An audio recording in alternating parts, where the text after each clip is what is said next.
সময় তো একঘেয়েমি ভাত খেতে ইচ্ছা করে না। চলো আজকে দেখাচ্ছি খুব তাড়াতাড়ি হয়ে যাওয়া ডালিয়ার একটা খিচুড়ি রেসিপি।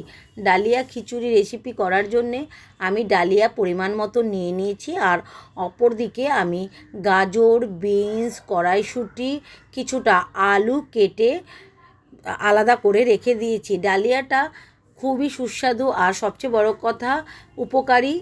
আর নিরামিষ দিনে আমার মতন করে করে খেয়ে দেখতে পারো, অনেক তাড়াতাড়ি হয়ে যাবে, পুষ্টিগুণ সম্পন্ন একটি রেসিপি। ডালিয়াটাকে আমি ভিজিয়ে রেখেছিলাম 10 মিনিট, তারপর কচলে কচলে আমি 3 থেকে 4 বার ভালো করে ধুয়ে নেব।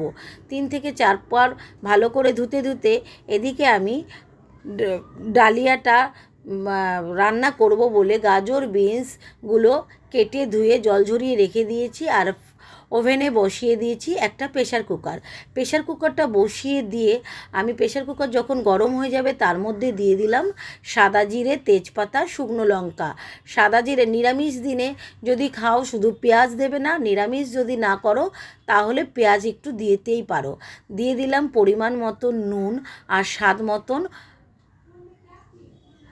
হলুদ।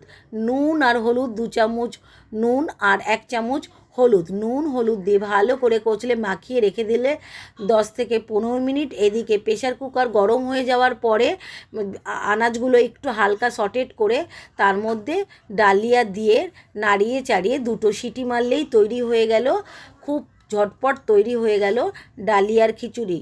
নিরামিষ দিনে বা আমিষ দিনে যখন ভাত খেতে ইচ্ছা করবে না, এভাবে ডালিয়া একবার রেঁধে খেয়ে দেখো, খুব ভালো লাগে। আর সব শেষে দিয়ে দেবে নামানোর আগে পাতে ঘিটা দিয়ে একবার একটু নেড়ে চেড়ে দিলেই হয়ে গেল ডালিয়ার খিচুড়ি। 2টো সিটি দিলেই তৈরি হয়ে যায় ডালিয়ার খিচুড়ি। আমার রেসিপি ভালো লাগলে লাইক, শেয়ার ও কমেন্ট করে ভালো লাগলে আমার পাশে থেকো। আবার দেখা হবে একটি নতুন ভিডিওতে। টাটা।